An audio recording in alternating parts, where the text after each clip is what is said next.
सरकार भी पीछे हटे और किसान भी पीछे हट जाएगा। बीच का रास्ता तो यही है। भाई सरकार बिल वापसी ले ले, किसान अपने घर जाएगा। भारतीय किसान यूनियन लोक शक्ति के झंडे के नीचे उनको दाह संस्कार करता है, मानेगा नहीं। खाली हाथ कभी नहीं आएंगे, वहाँ जीत के आएंगे। हाँ जी, हमारे बंदे जब तक ये मोदी सरकार काले कानून नहीं वापस करेगी तब तक हम वहाँ पर ही हमारे बच्चे, हमारे घर वाले भाई वहाँ पे डटे रहेंगे। उनके पीछे से हम सारा घर का काम, खेती का काम, पशुओं का काम, सब अपना काम अपने आप संभालेंगे। उनको कोई फिक्र नहीं है। किसान आंदोलन का 17वां दिन है और अब तक सरकार और किसानों के बीच कोई सहमति नहीं बन पाई है। किसान अपने आप को संघर्ष की भट्टी में जला रहे हैं और दूसरी तरफ सरकार है कि किसानों को कोई ठोस आश्वासन नहीं दे पा रही है। राकेश टिकैत की बातों से तो यही लगता है कि ये आंदोलन अब थमने वाला नहीं है जब तक किसान को उसके हक नहीं मिल जाते हैं। जो है वो खुला हुआ है बात करने के लिए, तो क्या आप लोग देखो, करके उनको समय देंगे? दोनों को पीछे हटना पड़ेगा। एक ही रास्ता इसका ये है, सरकार भी पीछे हटे और किसान भी पीछे हट जाएगा। बीच का रास्ता तो यही है। नहीं, आप जो ये कह रहे हाँ। हैं कि दोनों को पीछे हटना हाँ, दोनों को हटना पड़ेगा, पीछे कैसे हटेंगे? कौन सा रास्ता? भाई सरकार बिल वापसी ले ले, किसान अपने घर जाएगा। लेकिन सरकार जो है कल प्रेस कॉन्फ्रेंस सरकार करके यही कह रही थी कि हम लोगों ने काफी सारे संशोधन किए हैं और हम वार्ता करने के लिए भी तैयार है। किसान देखो, किसान संशोधन पे तैयार नहीं है। क्लियर बात सुन लो, ठीक है? किसान संशोधन पे तैयार नहीं है, सरकार वापसी लेने को तैयार नहीं है, तो मेरे पे क्या इलाज है उसका?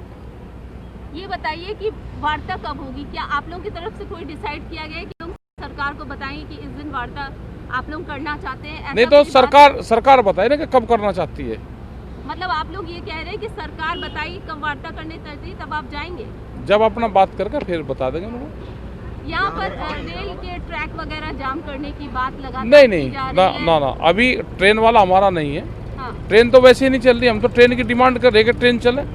लेकिन कल सिंघू बॉर्डर पे तो किसान नेता बूटा सिंह और इन्होंने ये कहा कि रेल रोका जाएगा। अब आंदोलन जो है और तेज होगा। पंजाब में रोक रहे, इधर तो नहीं है कोई रेल रोकने। ये बताइए कि किसानों का तो एक मत है, जैसा कि आप लोग सभी हाँ, सबका एक मत है। तो ऐसा क्यों है कि उत्तर प्रदेश के किसान ये कह रहे हैं कि पंजाब में रोका जा रहा है, यहाँ नहीं? तो ऐसा क्यों है कि जो पंजाब वहाँ वाले पे अलग मत रखते हैं, नहीं, आप लोग अलग मैं मत? कह रहा कि वहाँ पे ट्रेन रुकी हुई है पहले से ही। यहाँ पे तो हम ट्रेन चलाने की डिमांड कर रहे हैं, ट्रेन चलेगी हमारे लोग आएंगे। तो यही तो बात जानना चाह रही हूँ कि एक विचार एक मत क्यों सब नहीं एक है, हमारा बिल्कुल एक है, कोई दिक्कत नहीं। कह दिया होगा किसी ने, बात करेंगे उसने, अगर रेल की होगी तो रेल भी रोक देंगे। किसानों की इन दिनों सिर्फ एक मांग है और वो मांग है कि उसको उसकी फसल का सही दाम मिले, सरकार एमएसपी लिखित में दे।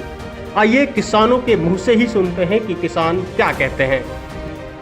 जो केंद्र सरकार ने हमारे ऊपर 3 काले कानून थोपे हैं अध्यादेश ला करके, उनको आज भारत का पूरा किसान भारतीय किसान यूनियन लोक शक्ति के झंडे के नीचे उनको दाह संस्कार करता है, मानेगा नहीं।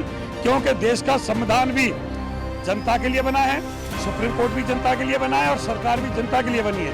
और जब सरकार नहीं चाहती है, जब जनता नहीं चाहती है, तो ना जनता से ऊपर कोर्ट है, ना सरकार है, ना कोई कानून है। सबसे बड़ी जनता जनार्दन है। आज जनता जनार्दन तीनों कृषि बलों का भारतीय किसान यूनियन लोक शक्ति के झंडे के नीचे दाह संस्कार करेंगे। ऐसे समय में जब दिल्ली में कृषि कानूनों के खिलाफ पंजाब का किसान तो लड़ ही रहा है, तो वहीं पंजाब के ग्रामीण क्षेत्र की महिलाएं न सिर्फ अपना घर बल्कि खेती का काम भी संभाल रही हैं। उनका कहना है कि उनके अधिकारों की लड़ाई पति दिल्ली में लड़ रहे हैं, तो वो मजबूती के साथ उनके साथ यहाँ लड़ाई लड़ रही हैं। पहले हम घर के काम सामते थे, अब मजबूरी में हमारे को यहाँ सामना पड़ा। अभी जब हमारे आदमी लोग पहले आर्मी में भी जाते तब भी हम सामती थी, अब हम बॉर्डर पे गए हो दिल्ली, देना पड़ेगा, उनको देना ही पड़ेगा। आज ना कल, कल ना परसों देना पड़ेगा, क्योंकि वो मजबूर होना पड़ेगा उनको। खाली हाथ कभी नहीं आएंगे, वहाँ जीत के आएंगे। हाँ जी, हमारे बंदे, हाँ जी, चाहे 1 साल लग जाए, चाहे 2 साल लग जाए, हम वहाँ से जीत के आएंगे। हम हाँ जी, हमारे हौसले बुलंद है जी। मोदी सरकार ने काले कानून हमारे पर ला किए हैं, उनको वापस करवाने के लिए वो इस टाइम ठिकरी बॉर्डर पे और शंभू बॉर्डर पे, सिंह बॉर्डर पे, सब वहाँ पे सारे हमारे किसान भाई बेटे वहाँ पे लगे हुए हैं। जब तक ये मोदी सरकार काले कानून नहीं वापस करेगी तब तक हम वहाँ पर ही हमारे बच्चे, हमारे घर वाले भाई वहाँ पे डटे रहेंगे। उनके पीछे से हम सारा घर का काम, खेती का काम, पशुओं का काम, सब अपना काम अपने आप संभालेंगे। उनको कोई फिक्र नहीं है। जब तक वो वापस नहीं करेगा, चाहे 2 महीने लग जाए, 4 महीने लग जाए, वहाँ उनको तैयार करके भेजा हुआ है सामान, खाना पीना उनका साथ में दिया हुआ है। जब तक वो काले कानून वापस नहीं करेंगे तब तक हमारे भाई बहन वहाँ पर डटे ही रहेंगे। तो देखा आपने, ये वो किसान हैं जो देश का पेट भरते हैं, हम सबका अन्नदाता हैं, पर आज वही किसान अपने हक की मांग के लिए सड़क पर है। सरकार पूरे तरीके से ये साजिश कर रही है कि किसानों के अंदर फूट डलवाई जाए। वो लालच भी दे सकते हैं, वो डराने का काम भी कर सकते हैं। पहले किसानों से कहा गया कि आप सिर्फ एक छोटी कमेटी बना दीजिए ताकि सरकार लालच देके उनको विन ओवर कर सके। अब कोई कह रहा है कि खालिस्तानी है, कोई किसी तरीके के बयानात दे रहा है। ये दुर्भाग्यपूर्ण है। किसी बीजेपी के नेता ने कहा कि वो तो हमारे भगवान हैं। अगर उन्हें भगवान मानते हो तो सड़कों पे ठंड में छोड़ रखा है। ये दुर्भाग्यपूर्ण है। किसानों की समस्याओं का समाधान होना चाहिए।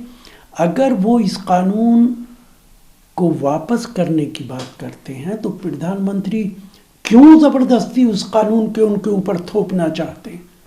सरकार कहती कि ये आपके फ़ायदे में है। आप उनका फ़ायदा ज़्यादा देखेंगे या किसान ज़्यादा देखेगा? इस कानून को वापस करना चाहिए बजाय इसके कि किसानों के अंदर फूट डाली जाए।